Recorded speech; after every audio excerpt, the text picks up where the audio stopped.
It's taken some work, but we're finally getting to the point with this car where we can reasonably drive it on the road. But there are still some pressing odds and ends we need to take care of first. And the first thing we're going to do relates to maybe the most talked about element from that first episode. Of course, I'm referring to the Frankenstein bolts sticking out of the front bumper. As you might expect, these are to mount a front license plate. When these cars were sold in states that required a front license plate, they used a bracket mounted to the center bottom of the front bumper. But if they were sold in a state like Florida, where this car came from, a front plate wasn't required. So there's no bracket for a front plate or holes to mount one. But since this car ended up in states that required a front plate, it ended up getting these crude screws in the front bumper.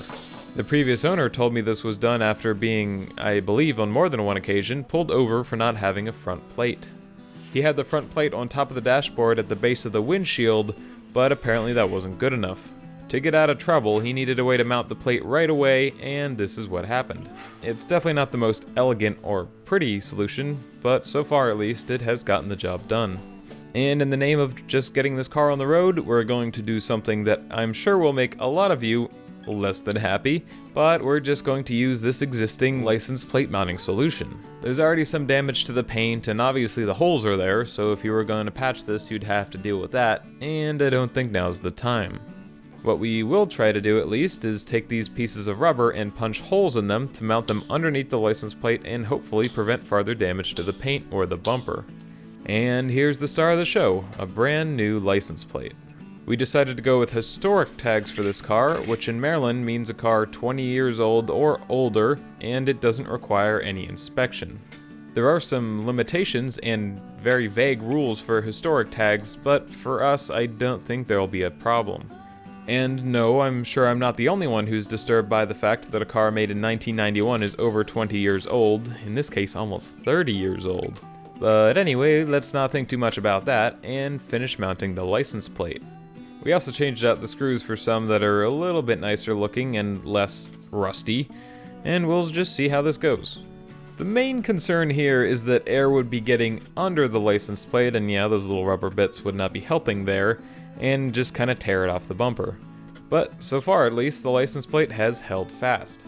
And yeah, it's also held ugly, but it gets the job done. I will try to get a real front license plate bracket for this and maybe deal with the holes at some point in the future though. And of course, we got our rear license plate mounted up as well. So now, technically, this car is road legal. But that doesn't mean there's not still some work to do before I would feel comfortable driving it. And we'll start with a bit of a rewind to the very first day I brought this car home, before fancy license plate screws or even a wash. You see that tiny bit of light showing from underneath the hood? Yeah, that's me trying to turn on the headlights. And, well, they are turning on, they're just not rising up above the bumper. We examined them a little bit to see if they were forced shut or stuck or anything, but it didn't seem like that was the case. The motors that raise up the headlights also have a bit of a reputation for stripping out gears and completely ceasing to function. In case of emergency, the knobs on top of those motors will let you manually wind up the headlights. But that only really helps with an electrical emergency because a mechanical failure like the gears breaking will cause that not to work either. In this case, we ended up ignoring it for a little bit and starting to clean up the engine as you saw in the first episode of this series. And then, for whatever reason, 10 minutes later we tried the headlights again. And, well, they worked. And they worked every time. Well, for a little while. Basically, it seemed like they only worked when they wanted to. If the car was sitting for a little while, they usually would work, but if you tried to drive it, most of the time they would not raise up.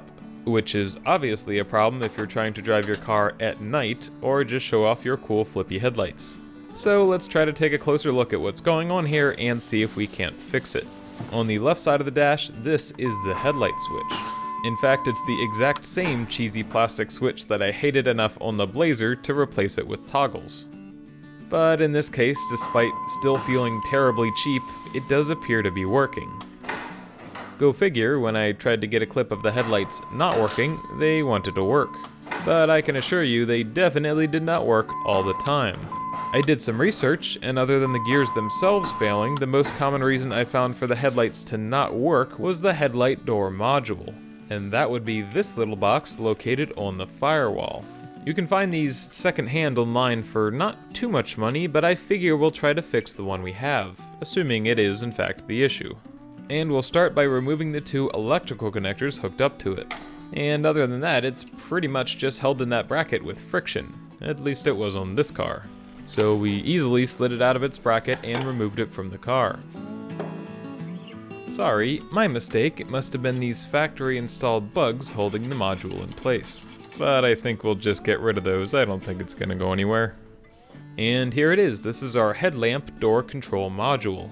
Now you'll see it has a little sticker on there that says replace, do not repair, and we're going to go ahead and ignore that, I guess. Presumably that's some sort of legal liability thing, but I'm gonna take it as a challenge. The first thing we're going to do before even opening it up is try to clean it up a little bit because it's rather dusty and gross, and if it's sealed inside we probably don't want to get all that in there. And once we've cleaned it up a bit, we'll try to figure out how to take this apart. There are these 4 pretty obvious tabs around the perimeter, so we'll try and start there. This ended up being a bit tricky as that bottom plate is also held on with some weather seal adhesive. What seemed to work was unhooking 1 tab at a time and then prying up the edge of the plastic near it. You probably wouldn't want to pry directly on the tabs because the plastic is a bit thin and they probably wouldn't like it. But by working a screwdriver around the outside, we were eventually able to lift up some of the adhesive and then kinda peel it back by hand.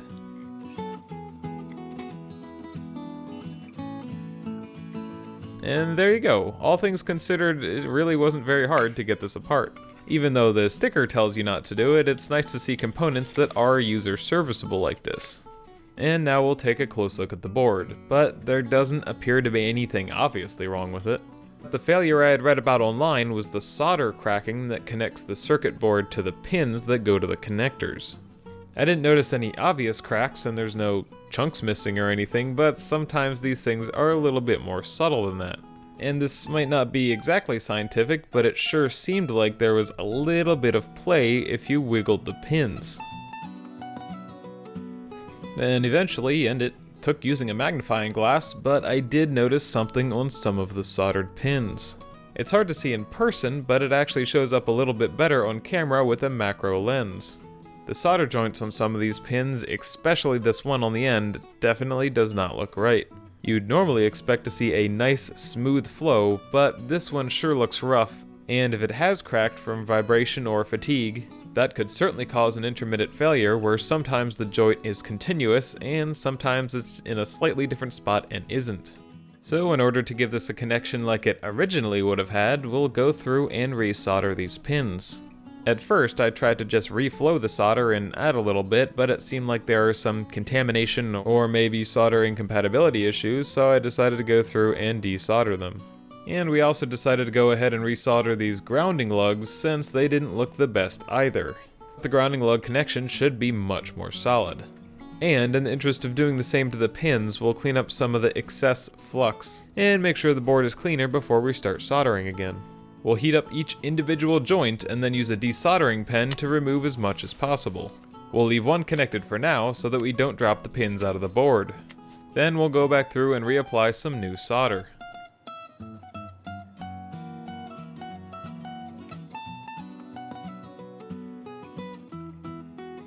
Then we'll repeat that process on the 4th pin. And it's still not the prettiest in the world, but I think it'll do, and it will definitely do better than the old solder. And we repeated the same process on the 5-pin connector that we showed for the 4-pin side. And for what it's worth, the connectors no longer feel like they have any wobble to them. The movement you can see is just the pin flexing a bit. And it would be possible to test the board on the car at this point, but I'm pretty confident this is going to work at least as well as before, and since the issue would come and go, there's no guarantee it would show up now anyway, so we're just going to go ahead and reinsert it into its enclosure, and pop the back of the case back on. It wouldn't be a bad idea to reseal this, and in fact it would be a good idea, but there's still enough sticky adhesive there that I think it should seal at least like 99%. So we'll just click the 2 halves back together and make sure all the tabs are fully in place. That sealant offers a lot of resistance, so we had to kind of push a bit on some of the tabs with the screwdriver to get them to fully seat. But there we go, here is our hopefully repaired headlamp door module. Then we'll slide it back into place on the firewall and reattach the two connectors. And now we just need to test them.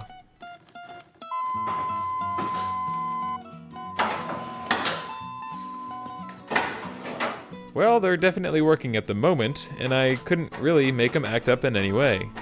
Now, it's hard to say whether or not a problem like this was fixed at the time, since they kinda were working before taking it apart and kinda still worked after, but we performed this fix 8 months ago and the problem has never resurfaced. The headlights are still working perfectly fine to this day. When before, pretty much every time you drove the car, if you tried to use them, they wouldn't come up. So I feel pretty confident in saying that this fixed the problem, and for basically nothing, we were able to repair our headlight module. Yeah, take that, sticker. So that's one safety feature sorted out, but another thing I want to take care of is the condition of the front sway bar end links. Back in episode 5, we replaced both rear end links because one of them had broken and the other one was getting pretty close. Neither of the front ones has broken yet, and they don't look quite as bad, but they certainly don't look good either. And I was able to get AC Delco replacements for pretty darn cheap, under $5 for the pair. Some of the things in this video are a little bit out of time, and we replaced these at the same time the car was off the ground with the wheels off for the brake system work. Also in the shot, you can see that lower control arm bump stop doesn't look so good. In the future, we'll have to do something about that too. But for the moment, we'll get started removing the sway bar end links.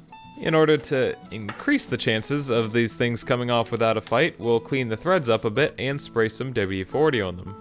And with that soaked in a little bit, we'll put the impact wrench on the nut and hold the bolt head with a breaker bar. Well, once we figure out how to actually keep the bar on there. But third time's the charm, and we managed to hold it in place and... Oh, okay, that's one way to get it apart, I suppose.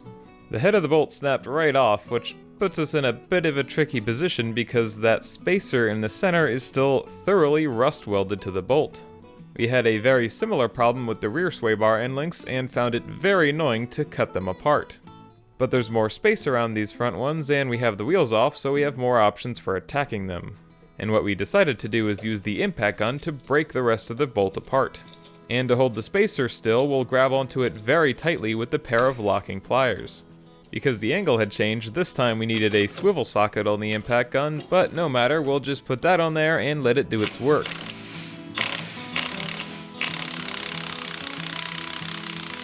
And surprisingly, I guess because we cleaned the threads up and oiled them, the nut actually came off.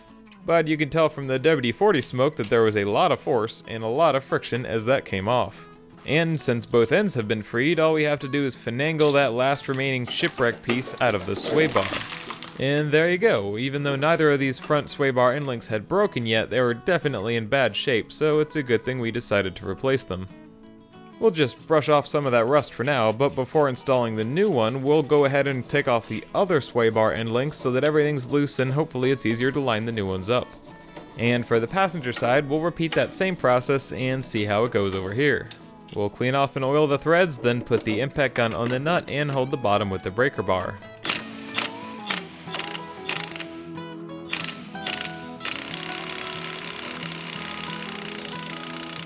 And on this side, the nut came right off of the bolt. But that still leaves us in the same tricky position since that spacer is thoroughly stuck to the bolt. So for this side, we'll repeat the same thing we did before with the locking pliers, only this time we're trying to break off the bolt head.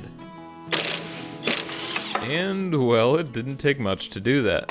So we'll go ahead and fish that out of there, and once we have, we're ready to install 2 new end links. And as usual, this involves stacking up the washers and rubber bumpers and the spacer in the right order. And also as usual, we've applied a bit of anti-seize to these components beforehand. And once we have all that on there, we just have to position the sway bar and the bolts so that everything lines up. Then we'll put a little bit more anti-seize on the threads at the end of the bolt and try to get a nut threaded on. But as my experience has often been with sway bars, this was easier said than done. There weren't any threads showing at the top of the stack, so there's no hopes for getting the nut on there. Using a clamp to pull down on the sway bar kind of helped, but it still wasn't enough. And if you pried downward on the sway bar, it would just push out the bolt, and I didn't have enough hands to deal with that situation. So we ended up using the floor jack to lift the control arm up to get it into a better position. But that still wasn't enough, so we put the clamp back on there. And that still wasn't enough, so we ended up using a pry bar to lift up between the bolt head and that 2x4 and really squish those bushings down. And after all that, finally we had a full thread showing and we were able to get the nut started. And once it was about flush with the end of the bolt, we tightened it a little bit more and then we lowered down the control arm. And just as easily as that, the passenger side has been reconnected. But we're not done yet. We installed the new parts on the driver's side, and we were hoping that if we tightened down the passenger side, it would lower the sway bar and help us get the nut onto this one. But unfortunately, that wasn't the case. So we'll repeat the same process of lifting up the control arm and prying up on the bolts to get the nut in place. And there you go. Once again, we managed to get just about one thread proud of that top washer. Then we'll tighten it down a bit to secure it, and we can release the jack. Then we'll hold the bolt with the breaker bar and carefully use the impact gun to tighten it up a bit. But before it gets too tight, we'll switch to a torque wrench and get it to 168 inch-pounds. Alternatively, just tighten until the rubber starts to squish a bit, but in this case the angles are kind of dramatic, so it's harder to use that metric. So we have this end link fully in place, and just for a cherry on top, we're actually going to add a little bit more anti-seize on top of the threads. Is that just gonna get stuff stuck on it and wash off? Yeah, probably, but we do have an anti-seize quota we have to meet for each episode. We'll go back to the passenger side and torque that end link to the same spec, and get a little bit closer to our usage quota. But business aside, our sway bar is now securely attached both front and rear, and I feel that much more comfortable about driving this car on the road. And while we're here, under the front of the car, let's grease all of the Zerk fittings that we can find. We've got the outer tie rod ends, the inner tie rod ends, the ends of the steering center link, the idler arm. Why isn't there a... Okay. Yeah, I guess we should probably get a fitting and some grease in there. This arm looks pretty new and is definitely aftermarket, so my guess is somebody replaced it and either just forgot to put this together, or it maybe fell out? I don't know. Either way, it doesn't feel like there's any play in it, so there's probably not been any damage done, and we'll just go ahead and put some thread sealer on a Zerk fitting and tighten it in. These fittings and the threads they go into are usually pretty thin and soft, so always be careful when installing grease fittings. Then we'll hook up the grease gun and feed it, assuming it's never been filled with grease before. Generally, I'll just fill it until I feel the pressure change or I see movement in the seal. For topping off these fittings, usually just a squeeze or two of the trigger is plenty. And we'll go around and grease the ball joints and the steering components previously mentioned. Not all of the fittings were accepting grease, so I think we replaced one more and just removed and cleaned and reinstalled another to get everything greased up. Then we'll wipe the excess grease off the fittings and we're in good shape. I did notice a very small amount of play in the center link, which isn't great, so we'll try to replace that in the future. But it's still pretty good and it's not clanking around or anything, so I think it's good enough to get it on the road for now.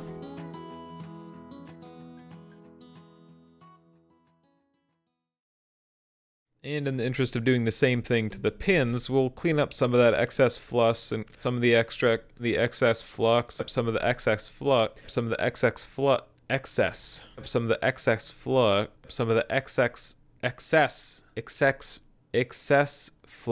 excess flux. And in the interest of doing the same to the pins, we'll clean up some of the excess flush. God.